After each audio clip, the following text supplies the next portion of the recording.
Good morning, this is Chernee Vitello from Whiting Consulting, and I'm going to be starting to blog about why I became an entrepreneur, startups, what does it mean to be a startup, and how it is to own your own business. I have been an entrepreneur probably since I was 4 years old. I loved anything to do with business. My parents did not have the technology that we have today to keep me occupied. So what I would do and what they would give me is an old-fashioned calculator, invoices, a magazine, and a pen, and I was happy as could be putting together a business plan to own whatever it is I was going to do that day. Mostly had to do with weddings. My father's family business had to deal with weddings, and I absolutely positively fell in love with the bride, the white dress, the bouquet, the flowers. So all my businesses growing up had something to do around that. My first major break was when I was 12, and my parents bought a trailer, a full box. It was a big, bold, yellow box that we actually put behind our car, and when we went away for the month of August, it housed all our bikes and all that fun stuff. But when we weren't using that, when we were traveling, that became my business. My dad put in a bench, and I opened a business called The Wedding Dress. And that business was, a bridal consulting business, a florist, anything to do with weddings. And actually people came and talked to me and would have me make little arrangements and things of that nature. And I think my mom still has some of the arrangements that I made way back then. But that's how I spent my time. And I really was fascinated how a business was put together and how it ran and all that fun things. So I really, really thought that I was going to enter the wedding business. However, long story short, when I had my own wedding, I realized that was not something I wanted to do. All positive things, but what a weird, an intense industry that I just felt that wasn't for me.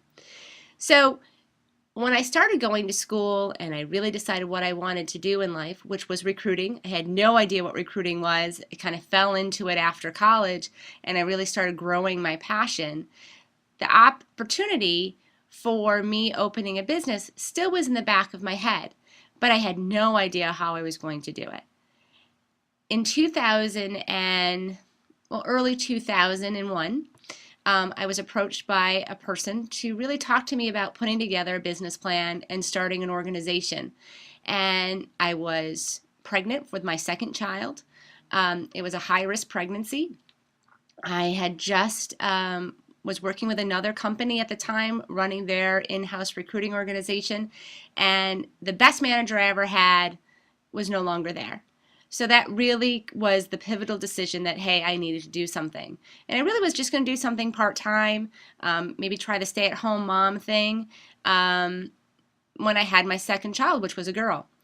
As the pregnancy progressed and the high risk progressed, et cetera, 20 weeks of bed rest, that plan started to evolve and became a reality.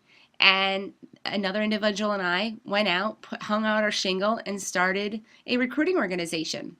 A year later, I decided to go out on my own, and Whiting Consulting really came into play. But I think the reason why all those things fell into place is that being an entrepreneur is in my blood. It is something that I've seen my great-grandfather, my grandfather, both my parents have had successful businesses. My mom's business is still up and running after 38 years. So I've seen what it takes, the commitment, the dedication, the passion, the vision, the hard work that you have to put in to create something that you can give back to others. And at the end of the day, I love putting a smile on a face for both my client and my candidate that they each found a home and that there's going to be a win-win situation. And to me, that gives me great joy and gives me great passion to do what I do. So as we celebrate our 10th year of business this year, my little girl's going to be 10. Oh my goodness, I can't believe the time went by. I started this business with her on my lap. And now she helps me stuff envelopes and comes to the office and starting to have the same love I have for business supplies. We're really excited about the things that are going to happen. This has been a great year for us thus far. We're going to have some really exciting announcements coming up over the next couple weeks of some growth that we're going through. So please stay tuned, and I hope you enjoy the series and look out for other entrepreneurs out there on why this is a great avenue to do in life. Have a great day. Bye-bye.